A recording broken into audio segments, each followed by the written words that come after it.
जब से जन्मे तब से तो मिट्टी ही देखते आए हैं। मिट्टी में ही पले बड़े हैं, मिट्टी में ही जन्मे हैं। पक्का रुचि था कि मेरे बच्चे लोग सारे लोग एक अच्छे जगह पे अच्छा पढ़ाई लिखाई करके एक अच्छी जगह पे जाए। पापा हम लोग को इस फील्ड में लाना नहीं चाहते थे। उस टाइम तो यूट्यूब और गूगल तो था नहीं, तो हमने अपने पिताजी को काम को देखते देखते ही सीखा है। कैंसर का साइड स्टेज पे थे, अचानक उनका देहांत हो गया। देहांत भी उस दिन हुआ था जिस दिन मेरे पिताजी एकम था, दुर्गा पूजा का मेरा एंडिंग था सर, फाइनल सेमेस्टर का। मैं सर दौड़े दौड़े मैं अपना एग्जाम छोड़ के भागा हूँ। जब यहाँ पे आया देखा कि मूर्ति सारी बनी हुई है, काम भी बहुत कुछ बचा हुआ है। पापा भी देख कर गए, तो कैसे मूर्ति बनेगा, तुमसे ना हो पाएगा। ये मेरे बहुत ही नजदीकी परिवार ही बोले थे, जिनको मेरे पिताजी हाथ पकड़ के काम सिखाए थे। तो हेलो नमस्कार दोस्तों, स्वागत है आपका स्पॉटलाइट चैट के प्रेरणादायक एपिसोड में। हम बात करने वाले हैं वैसे कलाकार की जिन्होंने ना अपने पिता की विरासत को आगे बढ़ाया बल्कि उसमें एक नई जान फूंक दी। हम बात करने वाले हैं विक्की जी की, जो कि मूर्तिकार, म्यूरल आर्ट, इंटीरियर डिजाइनिंग में अपनी एक नई खास पहचान बना रहे हैं। तो विक्की जी आपका स्वागत है। तो आखिर कैसे रुचि आया, मतलब कहाँ से स्टार्ट किए सबसे पहले, मतलब पहला मूर्ति कब बनाना स्टार्ट किए और कब पापा इंस्पायर किए? पहला स्टार्टिंग मूर्ति तो सर मेरे घर में तो मिट्टी का काम तो स्टार्टिंग से होते ही रहा है। जब से जन्मे तब से तो मिट्टी ही देखते आए हैं। मिट्टी में ही पले बड़े हैं, मिट्टी में ही जन्मे हैं। तो स्टार्टिंग से पापा अपना काम करते थे, हम लोग भी पापा का मिट्टी से कुछ मिट्टी लेकर काम करने लगते थे। पापा को देखते थे कि दिन रात बहुत मेहनत करते थे। रात को रात साल की बात ये सर अप्रोक्स आप मान लीजिए जब से मेरा सोचने समझने का उम्र हुआ तो 7 या 8 क्लास की बात है सर। जब मैं 7 या 8 क्लास में पढ़ता था, बहुत ही मेहनत करते थे, काम करते थे। लेकिन पापा का रुचि था कि मेरे बच्चे लोग सारे लोग एक अच्छे जगह पे अच्छा पढ़ाई लिखाई करके एक अच्छे जगह पे जाए। पापा हम लोग को इस फील्ड में लाना नहीं चाहते थे। जो कला आपके पास थी उस कला को तो लोग उतना ज्यादा वैल्यू नहीं करते थे। नहीं, ऐसा तो नहीं कि भाई मूर्तिकार है तो मूर्तिकार को लोग वैल्यू नहीं करते थे। नहीं, चलो मूर्तिकार है ये चीज, और दूसरा चीज क्या है कि डिपेंड भी करता है कि भाई क्या हमारा परिवेश है, क्या स्टैंडर्ड है, क्या कास्ट है, क्या रिलीजन है, ये सब मैटर करता है। तो उस समय जब पिताजी मूर्ति बनाते थे, जब अपनी कलाकारी दिखाते थे, ओके, तो कैसा लगा था मन में कि जो ये काम सिखा रहे हैं ये काम को लेके आगे बढ़ सकते हैं जिंदगी में? जैसे सर स्टार्टिंग फेज में तो हमें तो इतना समझ में आता नहीं था। जब पापा काम करते थे तो हाँ उस टाइम हमें अच्छा लगता था जब नियर अबाउट दुर्गा पूजा आ जाता था। लोगों का हुजूम मेरे पिताजी का आगे पीछे 10 आदमी आगे पीछे लगा हुआ रहता था, भैया ये बना दिए, भैया ये कर दिए। यानी कि पापा का काम को सराहने के लिए बहुत सारे लोग अट्रैक्ट होते थे। हाँ, उनके काम को देखने के लिए लोग भी बहुत उत्सुकता था हमारे घर में। यानी मानिए तो दुर्गा पूजा से 10 दिन पहले से ही मेरे घर में भीड़ लगा रहता था लोगों का कि बिंदु जी क्या बनाए हैं, बिंदु जी क्या बनाए ये तो हैं। कलाकारी का तांता लगता है जी, कला का तांता लगता था दोस्तों जी। उसी चीज को देखते देखते हम लोग को भी मन में लगता था कि शायद पापा की तरह हम लोग भी कुछ अच्छा करें, कि पापा का नाम हो, ये वो। बस इसी टाइप से सर चलते रहा है लाइफ। तो उस समय जैसे जैसे वो बनाते थे मूर्तियां तो उनको देख देख के सीखना स्टार्ट किया, जी। यानी कि जैसा माहौल। पापा ने प्रॉपर एक हाथ पकड़ के काम को नहीं सिखाया। पापा ने हाथ पकड़ काम नहीं सिखाया, नहीं। पापा ने करा काम और देखते देखते वो अडेप्ट करना सीखे। जी जी। मतलब वो जैसे बनाते थे वैसे देखते थे। यानी कि कहने का मतलब है कि कोई छात्र है, कोई स्टूडेंट, कोई यूथ, किसी तरीके के लोग अगर किसी काम को देखें तो देख के वो सीख सकते हैं। जी जरूर, निश्चित। आज के डेट में आप देख सकते हैं यूट्यूब से लोग बहुत कुछ सीख रहे हैं। जी, यूट्यूब से सीख रहे हैं। जिनको कोई सोल्यूशन नहीं मिलता वो यूट्यूब और गूगल ही खोलते हैं। एग्जैक्टली। तो सर उस टाइम तो यूट्यूब और गूगल तो था नहीं, तो हमने अपने पिताजी को काम को देखते देखते ही सीखा है। कभी कभी काम का प्रेशर ज्यादा रहता था पापा के पास में, तो हम लोग भी हेल्प करने के लिए लग जाते थे। तो उस टाइम पापा हम लोग को डांटते नहीं थे कि काम क्यों कर रहा है, क्योंकि वो जानते थे कि कमिटमेंट टाइम पे देना है कुछ चीज तो उस टाइम पापा हम लोग को और कहते थे बाबू ऐसे नहीं ऐसे करो। तो उस समय तक कुछ और ज्यादा सीखने को मिलता था हम लोग को। एक तो पहले तो देख के सीखो, उसके बाद जब फिर कमिटमेंट वाला काम होता था तो और कुछ सीखने को मिलता। जब समय नजदीक आता था तो बहुत कुछ उनसे मानी तो फिनिशिंग का काम सीखने को हम लोग को मिलता था कि ये इस टाइप से नहीं, ऐसे करो तो होगा, ऐसे करो ये तो साल ये 2003-4 की बात है। हम्म। अभी पिताजी नहीं रहे। नहीं कैसे उनकी देहांत हुई? सर, पिताजी नहीं रहने का भी एक कारण था। हमारे पिताजी का देहांत सर 5 अक्टूबर 2015 को हुआ था। उस टाइम में मैं मेरा इंजीनियरिंग का फाइनल ईयर सर चल रहा था। इंजीनियरिंग करा था? जी। तो अचानक घर से फोन आया कि पिताजी को पता तो 1 साल पहले जी था कि पापा को पेट में कुछ प्रॉब्लम हो गया। अचानक पता चला कि पापा को कैंसर हो गया, उनका इलाज चल रहा था, डायलिसिस पे थे। लगभग 1 साल उनका इलाज चला। कोरोना का 3rd स्टेज आती, कोरोना कर रही है, कैंसर का 3rd स्टेज पे थे। अचानक उनका देहांत हो गया। देहांत भी उस दिन हुआ सर जिस दिन मेरे पिताजी एकम था, दुर्गा पूजा का। Oh my God. अचानक फोन आया तब, तो हम लोग तो निश्चिंत थे, हम लोग तो भाई अपना पढ़ाई लिखाई में था। मेरे एग्जाम का टाइम था, फाइनल सेमेस्टर का। अब मेरा एंडिंग था सर बीटेक। फाइनल सेमेस्टर का। मैं सर दौड़े दौड़े मैं अपना एग्जाम छोड़ के भागा हूँ उस दिन तो। हाँ। जब यहाँ पे आया देखा कि मूर्ति सारी बनी हुई है, काम भी बहुत कुछ बचा हुआ है, पापा भी डेथ कर गए। अब करना तो सर भाई समय से तो मूर्ति देना है आपको। पंचमी को मूर्ति मूर्ति, बड़ा बड़ा होता है। पंचमी को मूर्ति जाना है तो जाना है। और उस टाइम सर आइडिया ये नहीं लग पा रहा था कि हम शुरू कहाँ से करें। अच्छा। अचानक आपके पास में सर एक बल्क लोड मिल जाए, कभी आपके पास में वो सब लोड आया नहीं हो। अब अचानक आपको लोड मिल जाए कि इतना सारा मूर्ति को आपको डिलीवर करना है, कौन मूर्ति कहाँ का है नहीं है कुछ भी नहीं पता। ऊपर से पापा डेथ कर गए, उसका अलग वो अंदर में था। तो सारे भाई लोग हम लोग जितना था बहुत सारे टेंशन में चल रहे थे, कैसे करना है, क्या करे नहीं करे। पार्टी लोग भी टेंशन में आ गए। कम से कम तो नहीं हो तो मेरे हिसाब से तो 8-10 मूर्ति का तो कॉन्ट्रैक्ट बड़ा बड़ा होगा ही। अप्रोक्स सर 15 मूर्ति बनाए थे पापा उस टाइम। 15 मूर्ति था जिसमें गिने चुने अच्छे अच्छे जगह का था। स्टेशन, केदारनाथ मार्केट, हाथी गोदाम, जो एक गया का नाच होता था, सारा मूर्ति बना हुआ था। अब हमें सर ये नहीं समझ में रहा था कि मैं स्टार्ट कहाँ से करूँ, एंड कहाँ से करूँ। जिस दिन पापा का वो था क्या बोलते हैं श्राद्ध का काम, जिसको हम लोग भोज वोज जो करते हैं सर, उस दिन मूर्ति डिलीवरी का डेट था। यानी कि सर सब बिल्कुल ही नर्वस हो चुके थे।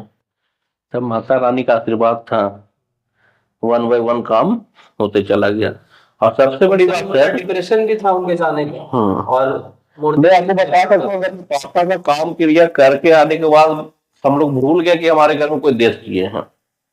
क्योंकि रिस्पॉन्सिबिलिटी आ गई ना, जिम्मेदारी आ गई। मेरे बड़े भैया अपना पूरा काम करना शुरू कर लिए। पापा का जो जो पूजा पाठ का जो काम होता सात कर्म उसमें लग गए। हम लोग सारे भाई लोग मिलकर मूर्ति को रेडी करने लगे। हम लोग 5 भाई। कैसे भी करके सब माता रानी का आशीर्वाद प्लस गया के लोगों का आशीर्वाद के साथ में हम काम को डिलीवर हो गए, निकाल लिए सर, और बहुत अच्छे से निकाले। और उसी टाइम से सर मेरे अंदर में एक बात आया कि अब तो पापा नहीं रहे। कुछ लोग ये भी बोलना शुरू कर दिए मेरे अगल बगल के परिवार, अब तो मूर्ति अब तो बनने से अब कैसे मूर्ति बनेगा, तुमसे ना हो पाएगा।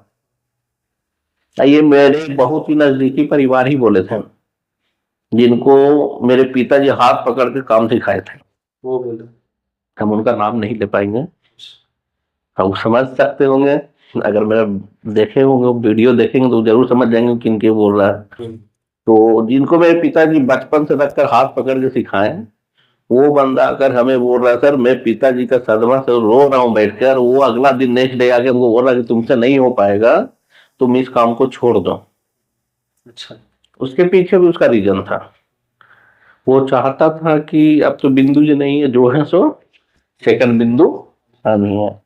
हम सर उनका बात का रिप्लाई नहीं दिए, हम उनकी बातों को आज भी अपने दिल में रखे हैं सर। अब आज इनको काम करते हैं, आज इनको ये पता चल गया है और वो खुद सर इधर बता रहे हैं 1 महीना पहले या 2 महीना पहले इस सीजन में वो खुद मेरे सामने में आके बोले कि हमको उम्मीद नहीं था कि तुम इतने आगे निकल जाओगे। ओके, बहुत बड़ी बात है गाइस। फिर मतलब उतना डिप्रेशन होने के बावजूद भी आप उस टैलेंट को बरकरार रखें और टैलेंट को लेके आए लोगों तक। सर टैलेंट को लेकर आए। स्टार्टिंग में तो टैलेंट नहीं काम आया ना सर। स्टार्टिंग में तो मैं अपना सिर्फ दिमाग लगाया कि कौन मूर्ति कहाँ का किसको कैसे देना है। उस साल तो मैंने सर समझिए पिताजी में इतना पैसा खर्च हो रहा था, मेरे को तो ये भी नहीं पता था कि कौन मूर्ति कितने का है। लेकिन सर गया का जनता को कहिए या जो भी कमेटी के मेंबर थे वो लोग खुद बहुत मदद किए, और जिसका जो जितना पैसा था वो लोग खुद अपने हाथों से पहुंचा कर गए, हमको मांगने का जरूरत नहीं पड़ा, बहुत मदद की वो लोग। ये सामाजिक लोग ही मदद किए, इसका मतलब कहने का मतलब ये था ना कि पापा के आपके बहुत अच्छे गुड डीड होंगे, जी बहुत हेल्प होगा उनके जी प्रति, तभी तो उनको मदद किए। बहुत बहुत मदद की वो लोग, और वो लोग ही हमें सहानुभूति दिए कि बाबू अब जो भी करना है तुम्ही को करना है, अब मूर्ति तुम्हारे के यहाँ से ही जाएगा। मतलब विक्की बिंदु ही मूर्ति बनाता है कि पांचों भाइयों में और भी लोग मूर्ति बनाते हैं? सर काम हम लोग सभी भाई देखते हैं। पांचों मतलब पांचों मूर्ति का काम देखते हैं? पांचों मूर्ति का काम नहीं देखते हैं, लेकिन वो सभी लोग काम जानते हैं। सभी लोग मूर्ति का काम अगर मान लीजिए अगर मैं अभी एक मूर्ति बनाया, इन केस मेरे से मूर्ति समय से मैं डिलीवर नहीं दे पाता हूँ, तो अब मेरे छोटे भाई को पता चल गया कि काम अधूरा है, फंस गया है, तो मेरा कोई भी भाई कहीं भी होगा एक्टिंग हो गया। वो तुरंत एक्टिंग मोड में आके मेरे पास में काम को उठा देगा। मैं रिसेंटली पिछले साल का बात करूंगा सर कि बारिश का मौसम था, काम इतना ज्यादा था और मेरे से काम संभाल नहीं रहा था, तो मेरे क्या मूर्ति बन रहा, तो भाई लोगों को तो पता है ही कि मूर्ति बन रहा है। कभी वो भाई फोन कर रहा है कहाँ तक काम हुआ, कभी वो फोन कर रहा है, जब पता चला कि काम नहीं उठा तो हम तो नहीं बोल रहे थे तुम आ जाओ भाई जॉब छोड़ के आके मेरा संभाल दो, लेकिन वो लोग खुद से ही समय निकाल के या बिना बताए समय पे पहुंच के सारा काम उठा दिया। जहाँ एक काम अकेला वहां पे मेरे साथ 5 भाई, आप समझ ही सकते हैं कलाकारी क्या हमारे के हर भाई के पास में अलग अलग नॉलेज है। सारे भाई मेरा इंजीनियर है, आप समझ ही सकते हैं जब इंजीनियर है प्लस ऊपर से कलाकारी, तो दिमाग तो कुछ अलग लगेगा ही। तो ये मूर्तिकारी हो गई, जी ये सर। कला हो गया, ये मैं देखता हूँ कि हमारे छोटे शहरों में काफी मतलब सैचुरेटेड है, मीन्स एक कुएं के मेंढक जैसा है। ओके, और बड़े शहरों में काफी इसको ब्रॉड देखा गया है। कहीं कहीं मैं देखता हूँ बड़े बड़े एग्जीबिशन लगते हैं। ओके, अब मुझे सुनने में आया कि आप म्यूरल पे भी काम करते हैं। जी सर। तो ये अगर बाय द वे कलाकारी में के क्षेत्र में कोई अगर आना चाहता है या चाहता है कोई इसको अपना लगन बनाए, पैशन बनाए, तो उसके लिए क्या एक लगता है मोटिवेशन होना चाहिए?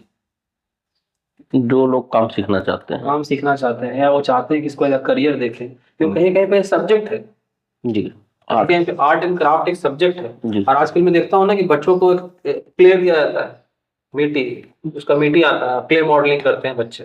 ओके, तो अगर बाय द वे कोई अगर आता है इस इंडस्ट्री में या कोई कलाकारी में आता है, उसके पास टैलेंट है, तो वो कैसे अपने लाइफ को आगे ग्रो कर सकता है? क्योंकि होता है ना क्या कि पूरे दुनिया में बेरोजगारी से लेके बहुत कुछ है, तो हर एक इंसान चाहता है कि अपना करियर को डिवाइड कर लें कि भाई तरह तरह पार्ट में डिवाइड करना है हमको। अगर कोई नया इंडस्ट्री में आना चाहता है तो उसको कैसे गाइड करेंगे हम लोग? अगर कर देखिए, अगर कुछ पढ़े लोग हैं ठीक है, जिनको हाई क्वालिफिकेशन है या जो अच्छा पढ़ लिख रहे हैं, उनके लिए भी है कि आप आर्ट कॉलेज ज्वाइन करके भी इस काम को सीख सकते हैं। जी, आर्ट कॉलेज के थ्रू आपको वहाँ पे बहुत सारी चीजें मिल जाएगी, पेंटिंग वर्क हो गया, क्ले वर्क हो गया, क्राफ्ट वर्क हो गया, यानी बहुत सारा चीज।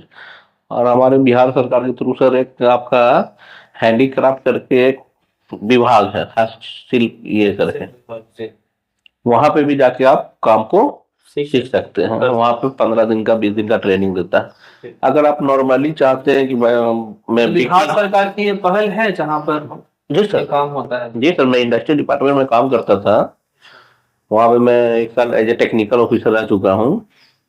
तो वहां पे सर हमारे ही इंडस्ट्री का एक विंग था सर, हथकरघा करके, तो वहां पे सर ये सब काम को सिखाया जाता था। वहां पे बहुत सारे काम था सर, जैसे क्राफ्ट वर्क हो गया, और फिर आपका पित्तल का काम हो गया, पित्तल का शिल्प बनाना, रेशम सुई धागा कपड़ा उपड़ा, ये सब बहुत सारा चीजों का वहां पे था सर, जो कि आप देखते होंगे कभी कभी पटना के गांधी मैदान, गया के गांधी मैदान, ये सब में उनका लगता है स्टॉल सर। टेक्नोलॉजी का जमाना है, 3D आर्ट आ गया, वॉलपेपर आ गया। मैंने देखा है कि आजकल टाइल्स भी क्या कहते हैं लोग पेंट करके बना देते हैं साइकिल वाले। जी, तो ये सब चैलेंजिंग जब आ जाएगा तो ये विलुप्त ना हो जाए कला। ग्लोसी टाइल्स जो बोलते हैं, हाँ, ग्लोसी टाइल्स, तो ये विलुप्त ना हो जाए कला, इसको कैसे आप लोग इस पे क्या काम कर रहे हैं? इस पे काम कर रहे हैं सर। कैसे, किस तरह से? क्योंकि अपग्रेड तो होना जरूरी है। सर अपग्रेड होना जरूरी, आपका कहना मान रहे हैं लोग। यूट्यूब फेसबुक पे 3D पेंटिंग बना के दिखा रहे हैं, सारा कुछ कर रहे हैं। जी। सर पहले पिताजी हमारे मिट्टी का मूर्ति बनाते थे, मैं हमारे ऑडियंस को बताइए। और मिट्टी का मूर्ति बनाने के टाइम में मूर्ति का वजन बहुत ज्यादा हो जाता था सर। तो मूर्ति का वजन होने के कारण हमेशा पार्टी लोग का शिकायत रहता था कि भैया आप जो मूर्ति बनाती इतना वजन है, कैसे उठाएंगे, नहीं उठाएंगे, बहुत सारा ऐसा सवाल आता था। जी। जिसके कारण सर मैं भी प्रेशर में रहता था कि मैं क्या करूंगी, मूर्ति हल्का। अचानक से मेरे माइंड में, दिमाग में एक बात आया कि क्यों नहीं कागज का मूर्ति बनाए। अच्छा अच्छा। हाँ, उस मूर्ति को बनाने के लिए हम सोचे नहीं सर कि हम बनाना स्टार्ट भी कर। शुरू कर दिए। और उस मूर्ति को बनाने में सर मैंने ना ही मिट्टी का यूज किया, ओके। ना ही कलर का यूज किया। मूर्ति बिल्कुल हल्का हुआ, पूरा पेपर से बना दिया। पूरा पेपर से ही बनाया ये सर। कौन paper? White paper, black pepper, news paper, जो वेस्टर्न मटेरियल लोग पढ़ कर फेंक देते हैं। अच्छा, न्यूज़पेपर से पूरा मूर्ति बना दिया। जी, मेरे माइंड में आया कि क्यों ना हम वेस्टर्न मटेरियल को यूज करके गाइस, ये कुछ आप काम जो करें। मूर्ति देख पा रहे होंगे, ये मूर्ति इन्होंने बनाया है न्यूज़पेपर के थ्रू। तो इस न्यूज़पेपर को बनाया सर। न्यूज़पेपर को बनाने के बाद फिर मेरे माइंड में आया कि जब न्यूज़पेपर से मूर्ति बना ही सकते हैं, अभी इस जमाना 3D का चल रहा है, तो क्यों नहीं लोगों को कुछ अच्छा अच्छा क्राफ्ट वर्क भी दिया जाए। तो फिर सर उसके बाद मेरा सेकंड प्रोजेक्ट आ गया ये पॉपकॉर्न का, जो कि वो उस मूर्ति को भी मैंने गया में ही गोल्डन कलर में दिया था। जी, पॉपकॉर्न। जी, पॉपकॉर्न का मूर्ति बनाया सर, वो भी मेरा फेमस हो गया। हाँ, वो भी उसमें विक्की बिंदु ही लिखते हैं ना, जी, आर्ट बाय विक्की बिंदु ही लिखा था ना। जी जी। अच्छा अच्छा। तो पॉपकॉर्न भी मेरा फेमस हो गया सर। उसके बाद फिर मैंने रिसेंटली अचानक से फिर उस मूर्ति पे, जैसे पॉपकॉर्न का मूर्ति में फेमस हो गया, लेकिन सर कला का कोई मोल नहीं है। जो मेरा मेहनताना लगता है बनाने में, जो मेरा कॉस्टिंग गिरता है, लोग उस कॉस्टिंग को नहीं दे पाते हैं। तो मैं सर 2 साल फुल्ली ड्रॉप कर दिया। मतलब कि जैसे कि आपने अपग्रेड करने का कोशिश किया, लेकिन अब आपके मन में अपग्रेडेशन का ऑप्शन है, आपके अंदर बहुत सारे ऑप्शन है, लेकिन उसका एक अमाउंट भी चाहिए, उसकी क्वालिटी का अमाउंट चाहिए, क्वांटिटी का अमाउंट चाहिए। मेरा नहीं मिलेगा ठीक है, लेकिन मेरे अंडर में जो आदमी काम कर रहा है, जो मटेरियल का कॉस्टिंग देता, वो तो कम से कम एटलीस्ट सर पे करना होगा। ये बहुत बड़ी बात है कि अगर आप कोई चीज में टैलेंट करते हैं, आप खुद का अपग्रेड करते हैं, जमाने के साथ, ट्रेंडिंग के साथ चलना चाह रहे हैं, तो ऑब्वियस सी बात है आपको उसके लिए पे आउट करना पड़ेगा। अभी मैं देख पा रहा हूँ यहाँ पे कि guys, everyone is totally engaged on using AI, artificial intelligence। तो artificial intelligence को ये पे करने के लिए तो आपको पैसा लगाना पड़ेगा ना। if you want to purchase a robot खरीदना है आपको, तो रोबोट को खरीदने के लिए मार्केट में जाएंगे तो क्या रोबोट फ्री में मिलेगा आपको? No, obviously. तो लोग रोबोट को खरीदने के लिए वो पैसा देना पड़ेगा। इन सेम वे, अगर आप आर्ट फॉर्म को चाहते हैं अपग्रेड हो, अच्छे अच्छे आर्ट फॉर्म आपको मिले, उसके लिए नो डाउट है कि आप टू पे समथिंग। सबसे अच्छा प्रोजेक्ट कौन सा रहा था, सबसे मेमोरेबल प्रोजेक्ट? सबसे देखिए सर, हर एक साल तो कुछ ना कुछ यूनिक बनाते ही हैं। पिछले 2 साल से मैं बनाना बंद कर दिया क्राफ्ट वर्क पे, क्योंकि हमको पैसा समझ में नहीं आ पा रहा था सर। पिछले साल मैंने क्या किया, क्योंकि ये फीलिंग आता होगा कितना मेहनत कर रहे हैं, कुछ मिलने लास्ट में सिर्फ मन छोटा जाता है कि इतना मेहनत किए, 1 रुपया हमको बचा नहीं, मेरा आदमी को भी नहीं मिल पाया, तो फिर हम क्यों नहीं मिट्टी की ही मूर्ति में आ जाते हैं। फिर लास्ट ईयर सर हम आपको बता रहे हैं, ये 2024-23 का बात है सर। मानपुर में एक जगह है सर, ये क्या तो नाम है सर, नाम भूल रहा हूँ उसका। वहां पर सर क्राफ्ट वर्क का बहुत ज्यादा काम होता था। पहले कोई दूसरे आर्टिस्ट आकर बनाते थे, वो लोग आकर हमसे मिले मेरा क्राफ्ट वर्क को देखकर ये सब कि भैया हमको भी आपसे ही मूर्ति बनाना है, तो आप क्या हमको बना के दीजिएगा। तो सर हम उनको लकड़ी का मूर्ति बना कर दिए थे। वुडन? जी। और उसमें भी हम सर क्या बनाए थे ना, कि लकड़ी में जितना भी मटेरियल यूज होता है वेस्टेज, जैसे अब घर में मान लीजिए प्लाई का टुकड़ा यूज किए हैं, सनमाइका यूज किए हैं, लकड़ी का बुरादा जो कटिंग करने के बाद निकलता है उसको यूज किए हैं, यानी कि लकड़ी से रिलेटेड हर उस आइटम को हम उसमें लगाए सर। वो भी मूर्ति मेरा बहुत अच्छा रहा। और रिसेंटली मैं अभी फिलहाल का बात कर रहा हूँ सर, कि मैंने इस बार सिल्वर का मूर्ति बनाया था। चांदी की मूर्ति बनाया जी। तो चांदी का मूर्ति कैसे बनता है? चांदी उस पर चांदी का मूर्ति बनता नहीं है। चांदी तो सर एक, वो कहिए कि नाम फैल गया चांदी का। और एक मूर्ति मैं निवारी का बनाया था, पुआल जिसको हम लोग कहते हैं। उसका भी एक बहुत बड़ा महत्वपूर्ण बात है सर, उसके बारे में मैं बताऊंगा। पहले चांदी को डिस्क्राइब कर देता हूँ। चांदी का मूर्ति बनाने का रीजन क्या था सर, कि पार्टी का कहना था कुछ ऐसा। पार्टी कौन है? पार्टी पार्टी यानी कि जहाँ जो क्लाइंट है आपके? समिति लोग जो होते हैं कि भैया हमको कुछ अच्छा मूर्ति दीजिए, कुछ यूनिक दीजिए। तो जो पार्टी ये बात को बोलते हैं कि भैया कुछ अच्छा मूर्ति, कुछ यूनिक मूर्ति दीजिए, तब मेरा दिमाग काम करना शुरू कर देता है ओके। कि भाई मांग रहे थे वो कुछ अच्छा देंगे, यहाँ पे देंगे तो मेरा नाम होगा। तो चांदी का मूर्ति बनाने के पीछे रीजन सोच रहे थे क्या दे क्या दे, क्या चीज अच्छा होगा।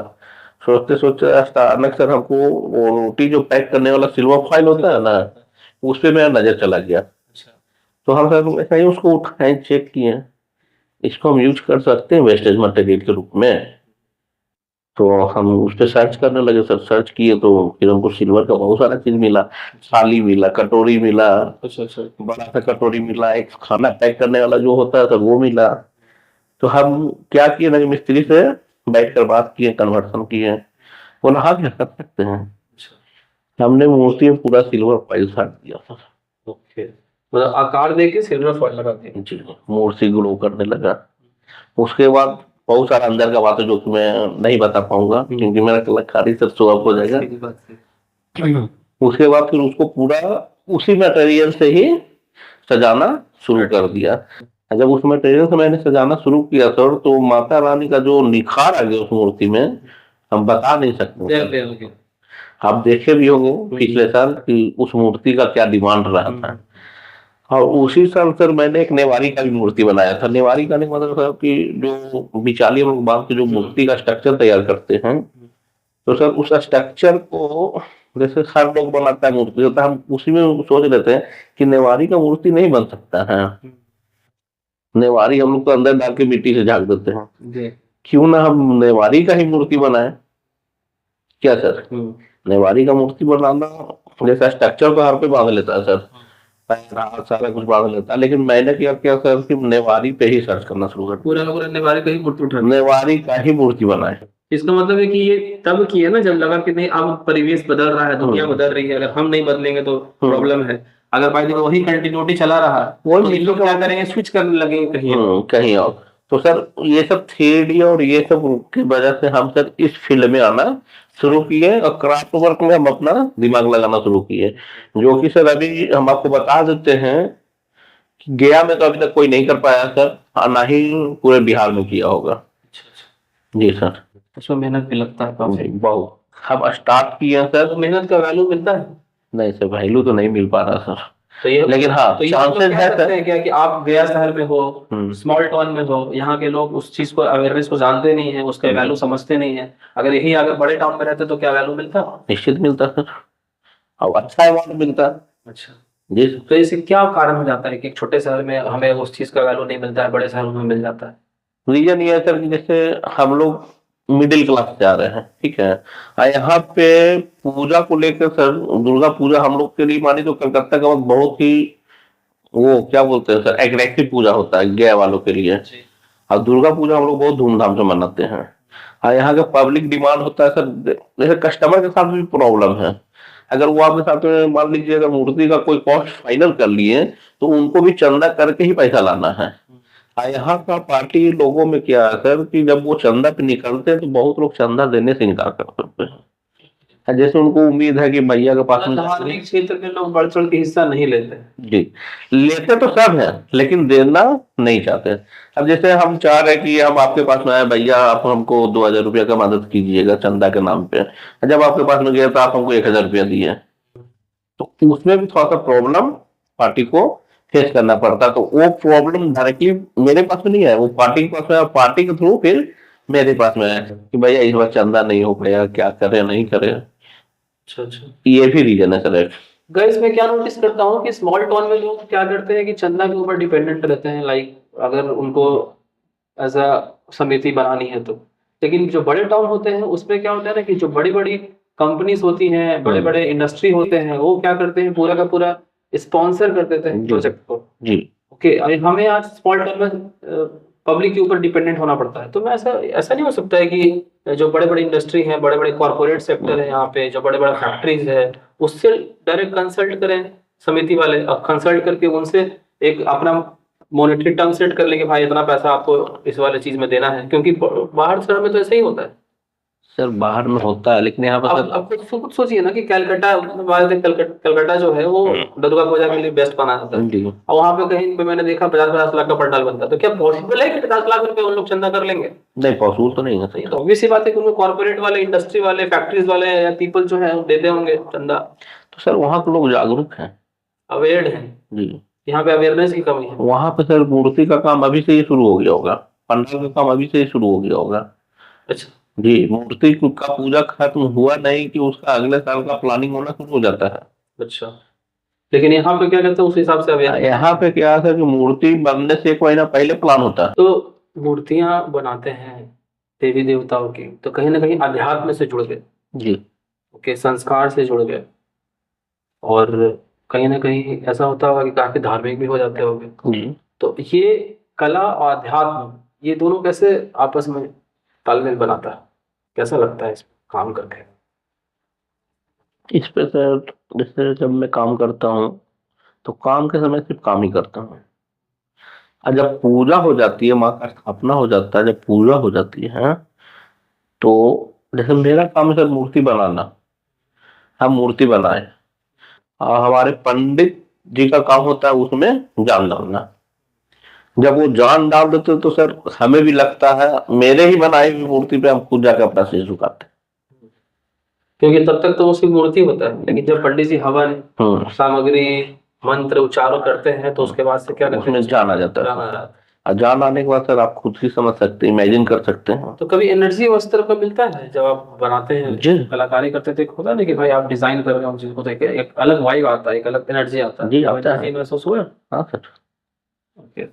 स्टेशन की मूर्ति में, स्टेशन की मूर्ति में सर जब भी मूर्ति बना कर देते हैं तो मूर्ति को हम अपने घर से गुमटी पार जब करवाते हैं, ताकि उनका मूर्ति बहुत हाइटेड होता है, बहुत वजन होता है, तो उस मूर्ति को ले जाने के क्रम में सर मेरा पूरा शरीर का रोमा एकदम खड़ा रहता है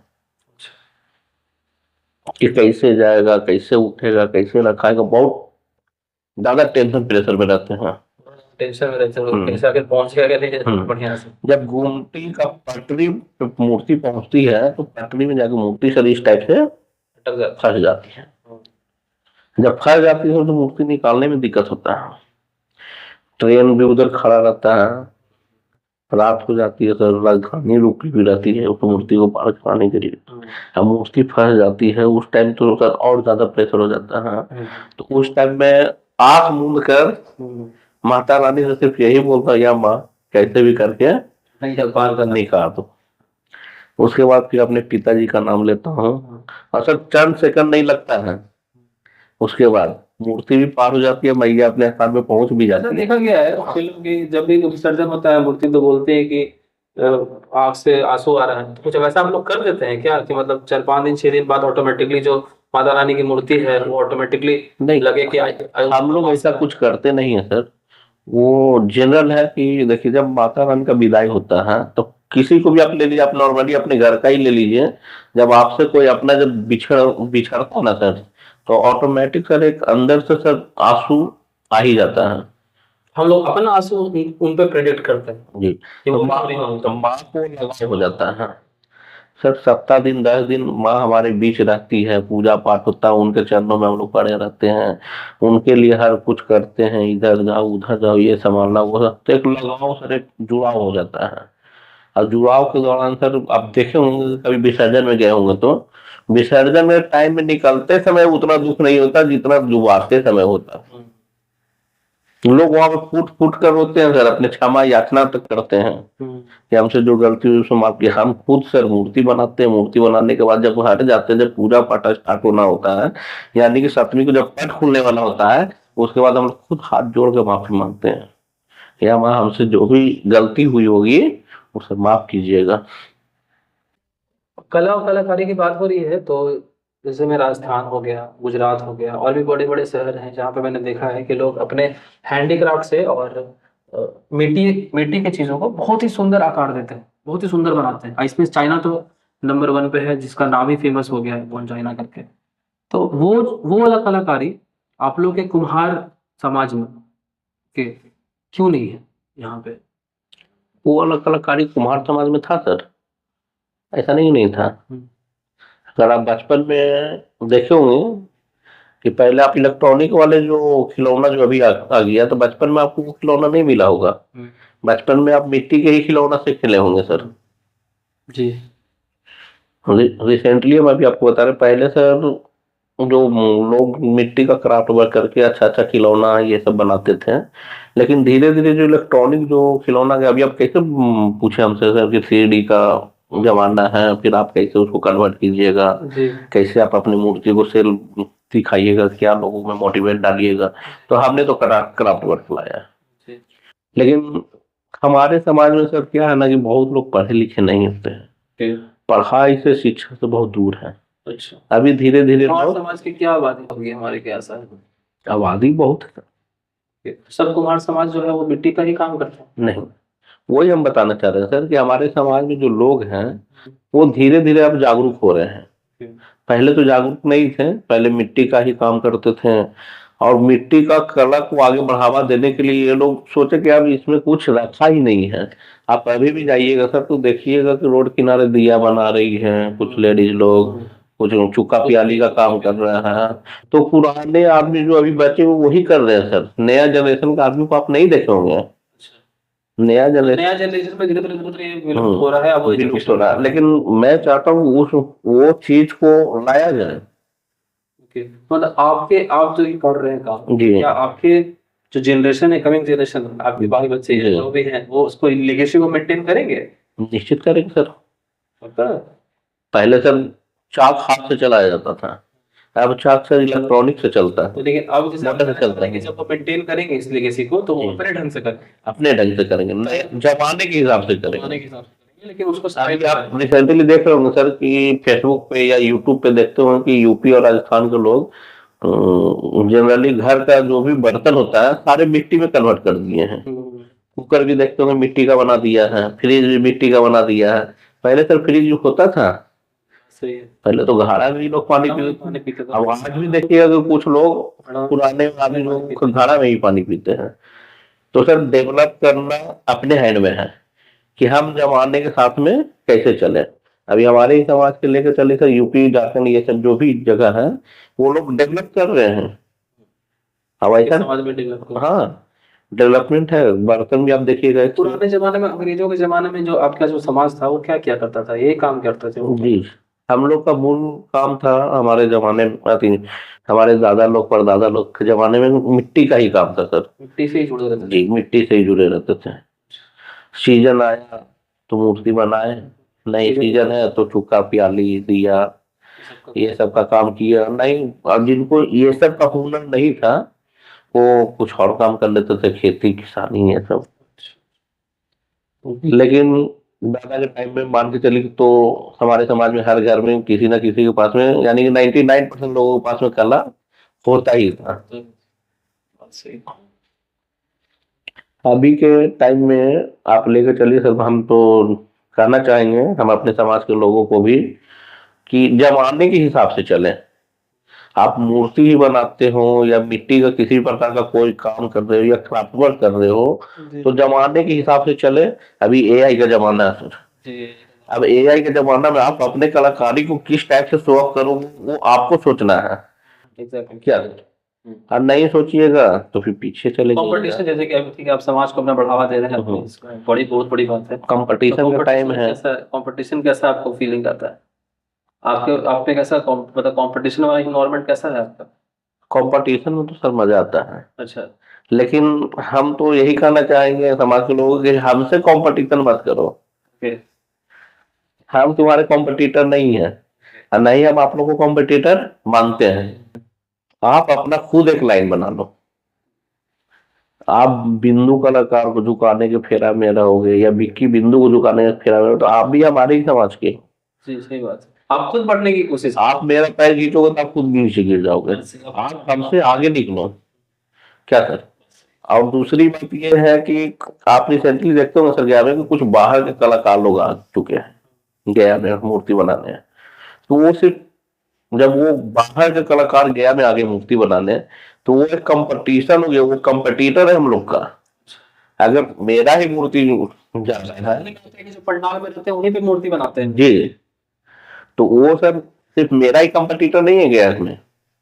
हम तो गया वालों को कंपटीटर नहीं मानते हैं, लेकिन बाहर से जो आ रहा है वो तो मेरा कंपटीटर है। Exactly. क्योंकि मेरे घर में आके अब हमको चैलेंज कर रहा है। चैलेंज कर रहा है। तो उसको भी सर हम रिसेंटली जवाब दे चुके हैं काम के माध्यम से कि काम क्या होता है और नहीं। जहां पे भी काम होता था मेरा काम रहता था पार्टी के पास में जाके चढ़ के बोल के समझा के बुझा के मेरा काम हैंड ओवर करना था। हम सर इग्नोर करते थे। जब बहुत ज्यादा हो गया सर, तो फिर मैंने उसका भी काम हैम्पर किया। मैंने भी उसका एक काम ले लिया। अचानक देखिए सब विलुप्त हो गया। तो हम लोगों से यही कहना चाहेंगे जो मूर्ति कला से जुड़े हैं, जो हमारे समाज से जुड़े हैं, कि आपस में खुद में कंपटीशन मत कीजिए। आगे बढ़ने का कोशिश कीजिए, हमसे आगे निकलिए। ये जरूरी नहीं कि बिक्की बिंदु ही आगे रहेगा। आप हमसे भी आगे रहोगे तो हमें बहुत अच्छा लगेगा। हमारे ऑडियंस को कोई मैसेज देना चाहें, हमारे चैनल के बारे में, स्पॉटलाइट चैट के बारे में कुछ कहना चाहते हैं, या हमारे जो मुहिम है जो हमने स्टार्ट किया है उसके बारे में कुछ कहना चाहते हैं आप, तो हमारे बहुत खुशी होगी। जी, मैं ये कहना चाहूंगा सर स्पॉटलाइट चैनल के बारे में, या हमें तो पता नहीं था। हम आपका वीडियो अचानक फेसबुक पे यूट्यूब पे देखे थे सर। और सर सबसे बड़ी बात है कि हम आपका चेला भी रह चुके हैं। हम आपके यहाँ पढ़ाई भी किए हैं अतुलिया ऑटोकैड में सर। और आपका आशीर्वाद से सर बहुत आगे भी बढ़े। डिजाइनिंग भी कर रहे हैं जी, गुड गुड। तो आप तो सर हमारे गुरु जी हैं। और इसमें क्या है ना सर कि आप जो मुहिम जो शुरू किए ना सर, इस मुहिम से सर गया के जितने भी छुपे हुए कलाकार हैं, यानी हम तो अपने भाषा में ही सर कलाकार ही बोलेंगे, यानी कि जितने भी एक जो आदमी को लोग जान नहीं पा रहे हैं, जो अच्छा काम कर चुके हैं या करके बैठे हुए हैं, जिनको लोग समझ नहीं पा रहे हैं, वो लोगों के बीच नहीं आ पा रहे हैं, उनको आप बीच में लाने का जो काम कर रहे हैं सर, ये बहुत ही सराहनीय काम कर रहे हैं आप। इस काम से सर हमें लगता है कि अगर इस काम को आप अगर मन से और तहे दिल से कीजिएगा सर, तो हमें नहीं लगता सर गया में कोई ऐसा आदमी की छुपा हुआ भी रह सकता है। क्योंकि आप हर आदमी को सर खोज खोज कर निकाल रहे हैं। आपका सर मेहनत सर हमको तो उम्मीद नहीं था सर कि हम तो आपसे बोल भी नहीं सकते कि सर आप इतना बड़ा काम कर रहे हैं। एग्जैक्टली गाइस, तो ये थे विक्की बिंदु, कलाकार, एक शिल्पकार और इंटीरियर डिजाइनर, जिन्होंने हमें अपने बातों से मोटिवेट किया। मिलेंगे आपसे एक अगले एपिसोड में, जहाँ पे मैं कुछ ऐसे रियल हीरोज को आपके पास लेके आऊँगा जो इंस्पायर करेंगे आपको अपने कला से, अपने संस्कार से, अपनी तहजीब से, अपने तरीके से। तब तक के लिए देखते रहिए spotlight chat with Vineet. Like करिए, सब्सक्राइब करिए, अपने थॉट्स को कमेंट सेक्शन में जरूर लिखिए। मैं विनीत मिलूंगा आपसे अगले एपिसोड में।